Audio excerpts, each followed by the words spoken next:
Hi everyone, today we'll start a new chapter. Today we'll talk about hypersensitivity reaction. So what is hypersensitivity reaction? Basically hypersensitivity reaction is an exaggerated state of immunoresponse. Okay, so let's discuss about hypersensitivity, its types and its mechanism. The adaptive immune response provides specific protection against different infections like the bacteria, viruses, parasites, and fungi. The immune response is able to provide rapid protection against a repeated challenge with the same or similar foreign organism or toxin. Some immune response, however, give rise to excessive or inappropriate reaction. This is referred to as hypersensitivity reaction of the immune system. So, what is hypersensitivity reaction? When body give rise to excessive or inappropriate reaction, this is referred to as hypersensitivity reaction. Therefore, we can define hypersensitivity reaction as a state of altered reactivity in which the body reacts with an exaggerated immune response to a foreign agent. When body reacts with an foreign antigen and its show or its display exaggerated immune response is termed as hypersensitivity reaction. So, hypersensitivity reaction are of two forms, that is anaphylaxis and allergy. We are pretty familiar with allergy. So, what is anaphylaxis? Anaphylaxis is a serious, life-threatening allergic reaction. The most common anaphylactic reactions are to foods, insect stings, medication, and latex. If you are allergic to a substance, your immune system overreacts to the allergen by releasing chemicals that cause allergic symptoms or anaphylactic symptoms. Discovery of anaphylaxis. Two French scientists, Paul Portier and Charles Richet, were the first to recognize and describe hypersensitivity reaction. In the 20th century, as a part of their studies of the response of the bathers in the Mediterranean, the stings of Portuguese man-o-war jellyfish, they demonstrated that the toxic agent was a small protein. They reasoned that eliciting an antibody response that could neutralize the toxin may serve to protect the host.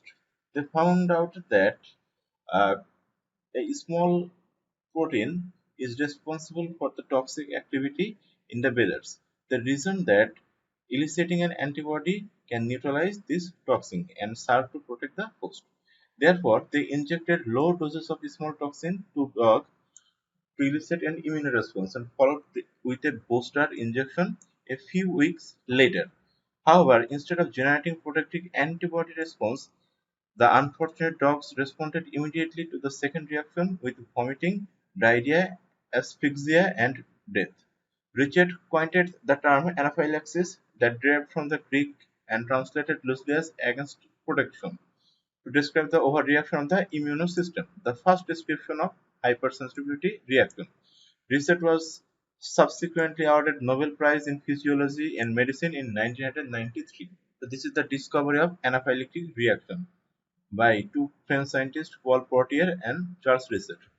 Two scientists, Combs and Gill, classified hypersensitivity reaction into four categories. Combs and Gill in 1963 proposed a classification scheme of hypersensitivity reaction and allergic reaction. These are type 1, type 2, type 3 and type 4.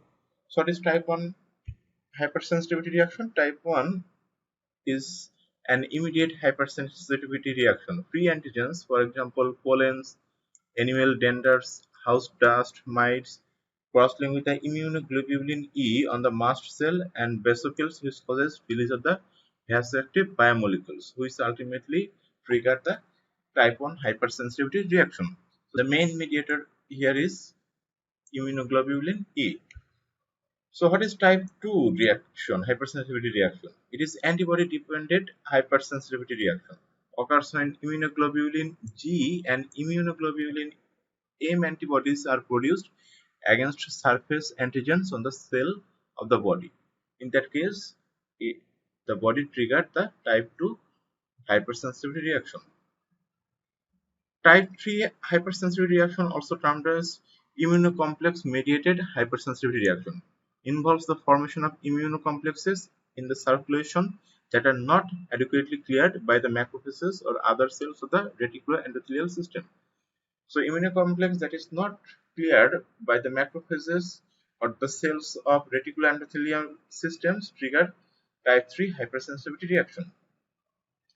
Finally, type 4 hypersensitivity reaction, also termed as delayed type hypersensitivity reaction, caused by the activation of CD4 plus helper T cells, which secrete cytokines that promote inflammation and activate leukocytes, mainly neutrophils and macrophages. Helper T cells also stimulate the production of antibodies that damage tissues and induce inflammation. So this is type 4 or delayed type hypersensitivity reaction. That's onset time is much longer than type 1, type 2, or type 3 hypersensitivity reaction. This is a general classification of pons and gel hypersensitivity reaction. We will now discuss briefly about each type of hypersensitivity reaction, its mediator and mechanism. First, let's talk about type 1 hypersensitivity reaction. So the mediator for type 1 hypersensitivity reaction, we already know that immunoglobulin E. So what is the mechanism? Antigen induces cross-linking of immunoglobulin E bound to the mast cell here and basophil cells with release of vasoactive mediators. This can be histamines or other mediators. Typical manifestations includes systemic anaphylaxis and localized anaphylaxis, such as hay fever, asthma, hives, food allergies, and eczema. Now, type 2 hypersensitivity reaction or antibody-mediated hypersensitivity reaction. The mediators are immunoglobulin G and immunoglobulin M. Antibodies directed against the cell surface antigen mediates cell destruction via complement activation or ADCC. The typical manifestation includes blood transfusion reaction, erythroblastosis fetalis, and autoimmunohemolytic anemia. Type 3 or immunocomplex mediated hypersensitivity. In that case, the mediators are immunocomplexes that is not cleared by the cells of immunosystem like the macrophages. Antigen antibody complex deposited in various tissue induces complement activation and an ensuing inflammatory response mediated by massive infiltration of neutrophils. Massive infiltration of neutrophils. So what are the typical manifestation of type 3 hypersensitivity reaction? Includes localized arthritis reactions and generalized reactions such as serum sickness, necrotizing vasculitis, and other symptoms like glomerulonephritis, rheumatoid arthritis, and systemic lupus erythematosus or SLE. So this SLE is comparatively common in our country. Now we'll talk about type 4 hypersensitivity reaction or delayed type hypersensitivity reaction. The mediators are T cells. What's the mechanism? Sensitized T cells, that is T helper 1, 2, and other T cells release cytokines that activates macrophages or other T cells which mediated direct cellular damage, tissue damage. Manifestation includes contact dermatitis, tubercular lesions, and graft rejection. So type 4 hypersensitivity reaction is another cause of graft rejection.